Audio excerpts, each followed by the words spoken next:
Jail पे अपनी निःशुल्क सेवाएं दे रहे हैं। और जब मुझे पता चला कि डॉक्टर साहब पिछले कई वर्षों से यहाँ पे निःशुल्क सेवाएं दे रहे हैं और बीच में चूँकि कोरोना के टाइम पे ये सेवाएं थोड़े दिन के लिए स्थगित हुई थी, तो मैंने डॉक्टर साहब से चर्चा करके और डॉक्टर साहब बिल्कुल तुरंत आप लोगों के लिए तैयार थे कि नहीं मुझे ये करना नहीं है। वैसे तो भारत की भूमि में बहुत ऐसे योद्धा या ऐसे कर्मशील लोग पैदा हुए हैं, उनमें से एक हमारे डॉक्टर साहब हैं जिनके हाथ में इतना अच्छा हुनर है कि बीमारी कोई सी भी हो, आज ही तो इनकी मुस्कुराहट से चली जाती है। और आज ही जैसे ही आप बताते हैं कि साहब हमें ये परेशानी है और वो सब ठीक हो जाएगा, ये बोलते हैं सब ठीक हो जाएगा। तो इतने सरल स्वभाव के हमारे डॉक्टर साहब, और हम डॉक्टर साहब को काफ़ी समय से जानते हैं, वो हमारे बड़े भाई साहब भी हैं। और लेकिन ये मुझे नहीं मालूम था कि मेरी पोस्टिंग के बाद हम इस तरीके से भी मिलेंगे। तो मैं आपका बहुत बहुत धन्यवाद करती हूँ कि आपने अपने इतने व्यस्ततम शेड्यूल में से चिंता करके आपके लिए हर महीने के हर माह के तीसरे शनिवार को आपके बीच में डॉक्टर साहब और उनकी टीम आएगी। और ये तो दवाइयाँ कड़वी होती हैं और उसका असर क्या होता है नहीं होता ये मैं नहीं कहूँगी, पर जैसे ये मीठे हैं ऐसी इनकी दवाई भी मीठी है और असर जोरदार है, असर बड़ा जोरदार है डॉक्टर साहब की दवाइयों का।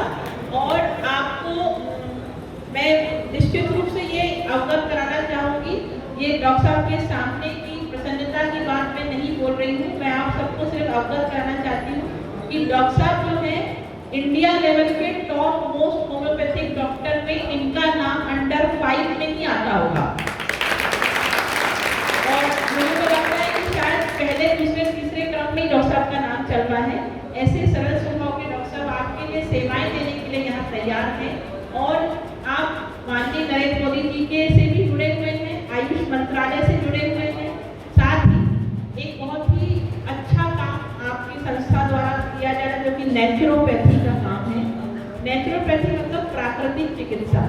भारत में जो है हम वो देश है जो अपनी संस्कृति और प्रकृति से जुड़ा हुआ देश है, जो कि हमारे देश में हर चीज को देवी और देवता का दर्जा दिया गया, चाहे वो पेड़ हो, चाहे वो पहाड़ हो, चाहे वो नदी हो, चाहे वो आग ही क्यों ना हो, सबको दिया गया है।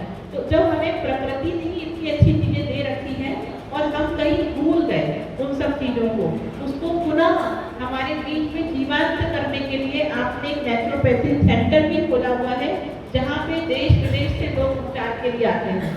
हम परसों ही एक कार्यक्रम में मिले थे, सर ने मुझे इनवाइट किया था। वहाँ पे मैंने देखा कि विदेशों से लोग प्राकृतिक चिकित्सा, योग और साहब की दवाई लेने के लिए आए हुए थे। सब लोग विदेश से इनकी दवाई लेने आ रहे हैं, पर ये आपके पास चल के आ रहे हैं। इसीलिए आप इस बात को पूरा, वो कहा जाता है ना कि प्यासे को कुएं के पास जाना पड़ता है, लेकिन यहाँ कुआं खुद चल के प्यासे के पास आया है।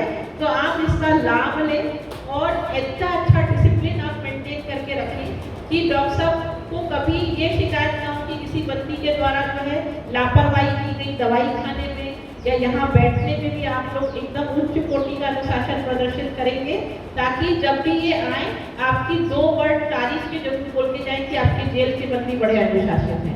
मैं ये चाहती हूँ आप लोगों को। और बस मैं डॉक्टर साहब से यही आग्रह करूँगी कि आपके हाथ में जो भगवान ने इतना अच्छा हुनर दिया है, हमारे बंदियों को बहुत सारी तकलीफें होती हैं क्योंकि हम एक बहुत ही कंजेस्टेड जगह पे रहते हैं। बंदियों के लिए क्षमता से 2.5 गुना बंदी जेल में परिणत हैं। इन्हें कई प्रकार की ऐसी भी बीमारी कई बार उनको सामना करना पड़ता है, जिसका हम एलोपैथिक में तो इलाज नहीं है। ये तो मैं यहाँ पे डॉक्टर के घर से हूँ, मेरे घर में 5-7 डॉक्टर हैं, लेकिन मैं फिर भी ये कहती हूँ कि जो इलाज होम्योपैथी और नेचुरोपैथी में है वो एलोपैथी में नहीं है। एलोपैथी आपके दर्द को दबाती है, आपके अंदर की तकलीफों को दबाती है। होम्योपैथी और नेचुरोपैथी इसको जड़ से खत्म करते हैं। तो हमें जड़ से अपने बीमारियों को खत्म करना है। आप सभी लोग जो है डॉक्टर साहब के इस हुनर का फायदा उठाएं। और डॉक्टर साहब आपका बहुत बहुत धन्यवाद। धन्यवाद आदरणीय अभिषेक महोदय। निश्चित ही यह केंद्रीय जेल इंदौर का जो परिसर है वर्तमान में ऐसे परिवेश से गुजर रहा है जिसकी तारीफ करना अपने आप में एक अतिशयोक्ति होगी, क्योंकि नित्य नए चीज़ें आपके समक्ष आ रहे हैं। जब से आदरणीय अधीक्षिका महोदय ने पदभार ग्रहण किया गया है, आपने देखा है कि अलग अलग चीज़ें आपको अध्यात्म से जोड़ा, भक्ति मार्ग से जोड़ा, उसके पश्चात महामहिम राज्यपाल जी का कार्यक्रम हुआ। अब स्वास्थ्य की ओर ध्यान आकर्षित अपने आप में होना आपके प्रति चिंता को व्यक्त करता है। हम सौभाग्यशाली हैं कि विश्व में तीसरा स्थान रखने वाले डॉक्टर द्विवेदी जी का सानिध्य हमें प्राप्त हुआ। हम कोटि कोटि आपका धन्यवाद देते हैं डॉक्टर साहब, और आपसे अनुरोध करेंगे कि 2 शब्द आप बंदियों को कहें।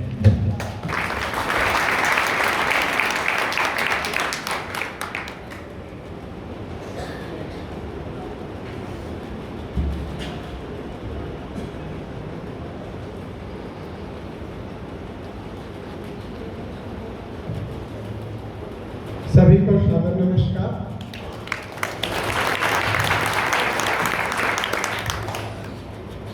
आप सभी लोग, मुझे लगता है कि कुछ जाने अनजाने में गलती कर दिए होंगे तो यहाँ जेल परिसर में आ गए, पर आपके लिए एक सौभाग्य वाली बात है कि हमारी बहन स्वरूपा आपको अध्यक्ष मिल गई, सुप्रिंटेंडेंट मिल गई, जो आपका इतना ख्याल रख रही है, तो आपको चिंता करने की जरूरत नहीं है। हमारे घर में हम लोग होते हैं तो सबसे पहले ध्यान कौन रखता है? माँ रखती है, और उसके बाद बहन रखती है। तो अगर बहन ही हमारी अध्यक्षा है तो आपको तो बिल्कुल चिंता करने की जरूरत नहीं है। बस आपको अपने कर्मों से उन्हें प्रताड़ित नहीं करना है, उन्हें किसी प्रकार की शिकायत का मौका नहीं देना है। बाकी वो आपके लिए जो बेहतर से बेहतर होगा वो प्रयास कर रही है। ऐसी अध्यक्षा अलका सोनकर बहन जी को मैं बहुत सारा धन्यवाद देता हूँ कि आप देश के कैदियों के लिए इतना सारा सोचती हैं, इतना प्रयास करती हैं, और उनके सर्वांगीण विकास के लिए तो आप प्रयास कर ही रही हैं, साथ ही वो स्वस्थ रहें, सुखी रहें, उसके लिए भी प्रयास कर रही हैं। जो कहा गया है कि आप जो लोग बुरे कर्म करते हैं उससे घृणा करिए, पर करने वाले से घृणा न करिए, तो वो सीधा सीधा चरितार्थ हो रहा है कि आप भले कुछ गलती करके आ गए हैं जाने में, लेकिन आपके लिए उनके मन में कोई दुर्भावना नहीं है। ये बहुत ही अच्छी बात है। तो निश्चित रूप से आपको सभी प्रकार का लाभ मिलेगा। स्वास्थ्य लाभ हम जितना हमसे हो सकेगा वो आपको देने का पूरा प्रयास करेंगे। सभी को धन्यवाद। मैं सुप्रिंटेंडेंट महोदय के अलावा बाकी जो लोग हैं यहाँ के जेलर, उप जेलर और बाकी जो पुलिसकर्मी हैं जिनका सहयोग हमको निरंतर मिलता रहता है, और जो लोग इस कार्य में सहयोग देते रहते हैं, उन सभी लोगों को मैं बहुत सारा धन्यवाद देता हूँ। मैं कई लोगों का नाम नहीं ले पा रहा हूँ, उसके लिए क्षमा प्रार्थी हूँ। फिर भी सभी लोगों को धन्यवाद।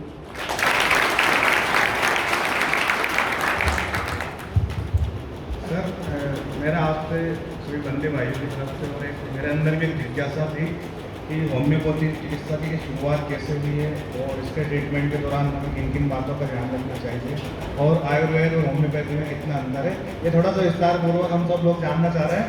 आप लोगों को भी शायद ऐसा पता चला था कि कुछ लोग कहते हैं कि अरे सर हमें कुछ हो ही नहीं रहा, हमें तो गोली खाइए और तुरंत आराम चाहिए। तो सर बताएंगे कि होम्योपैथी में आपको थोड़ा सा धैर्य रखने की ज़रूरत है और कैसे अपने को दवाई खाना है, कैसे ट्रीटमेंट लेना है पूरा।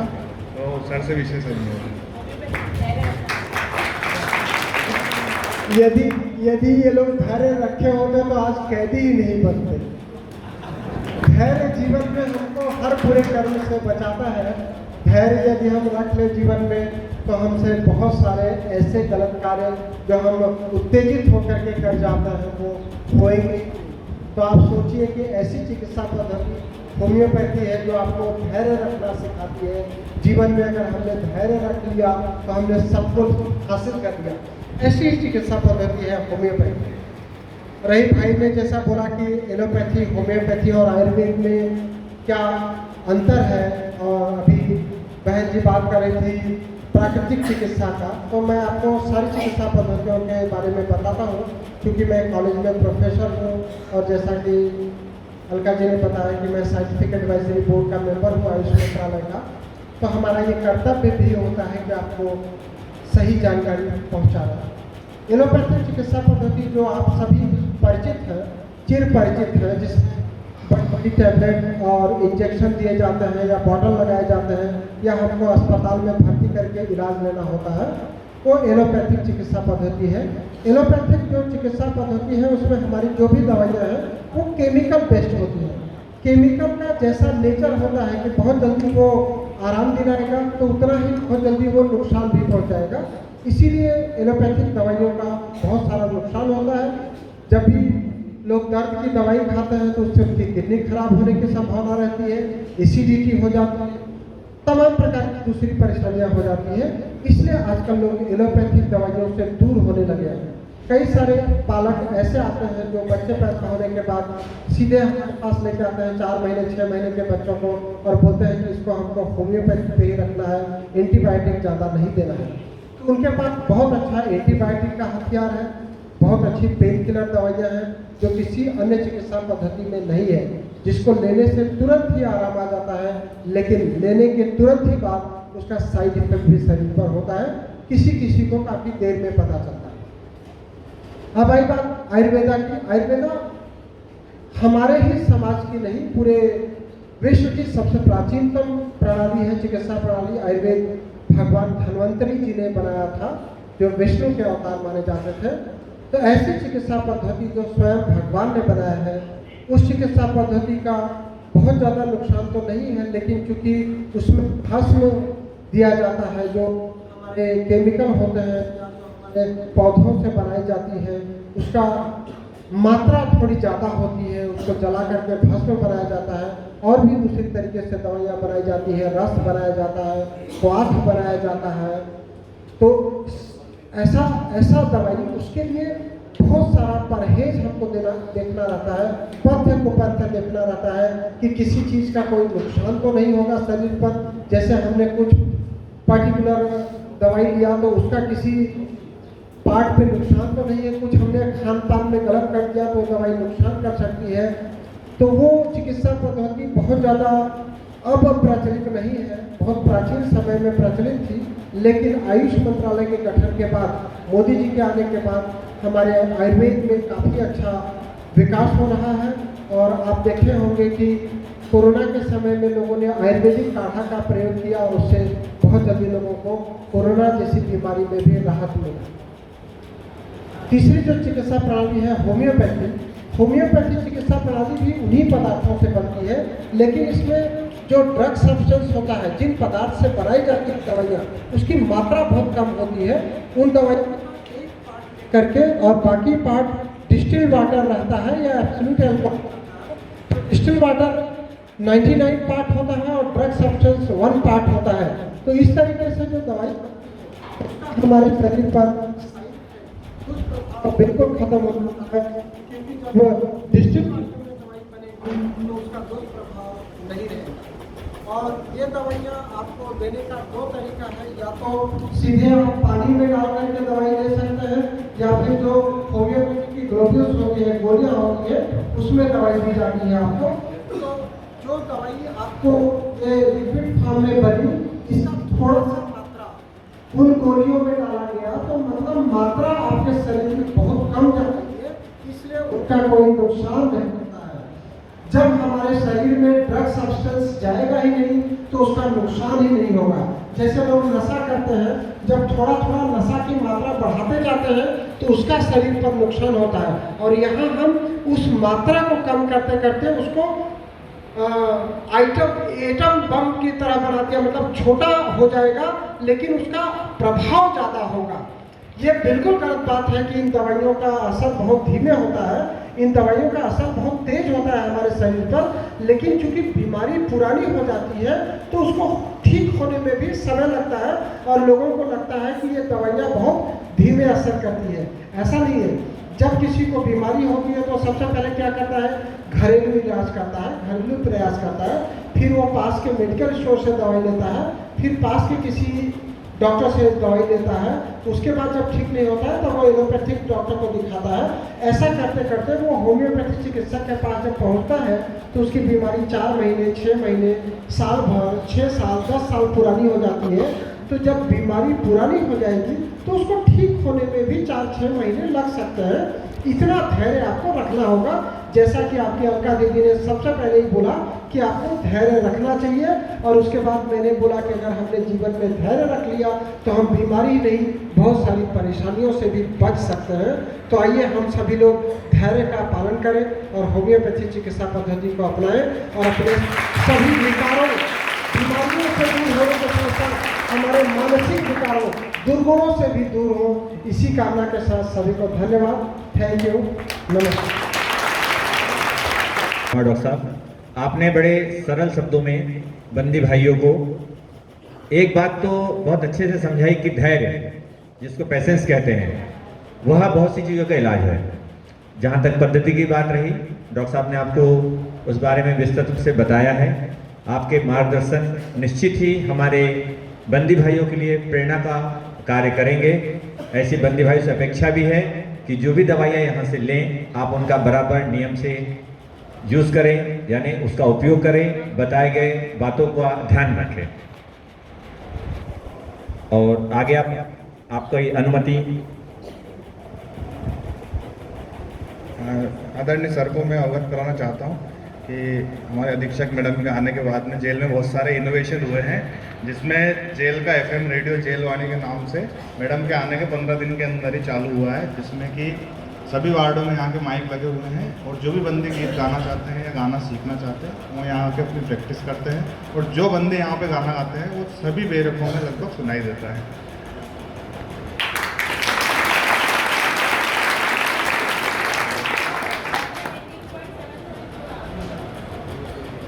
जेल FM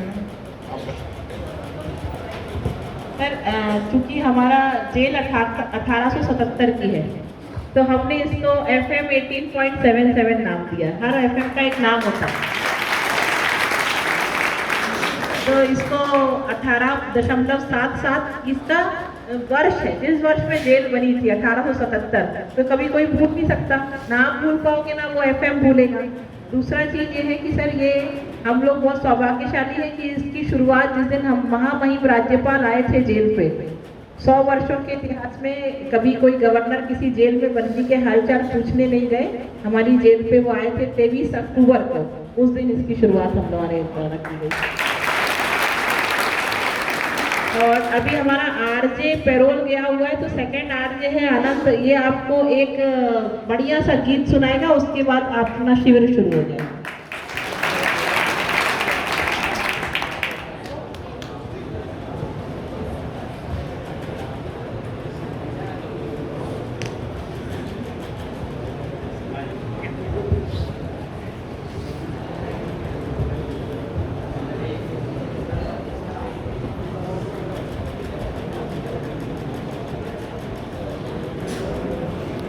गीत सुनाने जा रहा हूँ, जिसके बोल हैं, अब ये मोहब्बत नशा बन के दिल पर छाने लगी क्या करें।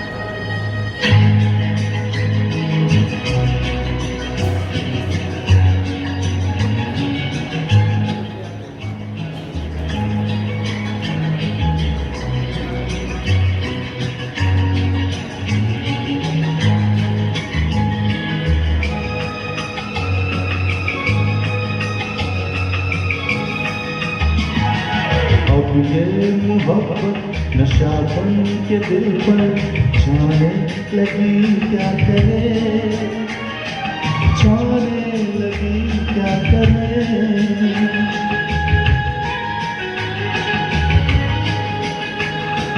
तू हर घड़ी हर जगह याद मुझको आने लगी क्या करे,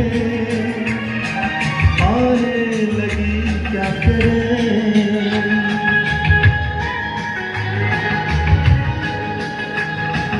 अब ये मोहब्बत नशा बन के दिल पर छाने लगी क्या करे, छाने लगी क्या करे।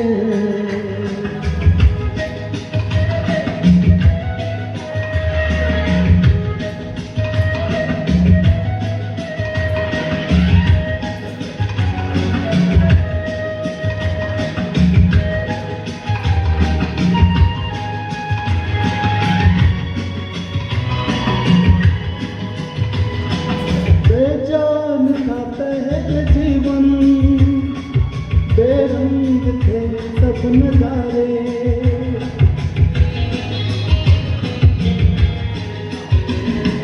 बेजान था पहले जीवन, बेरंग थे सब नजारे।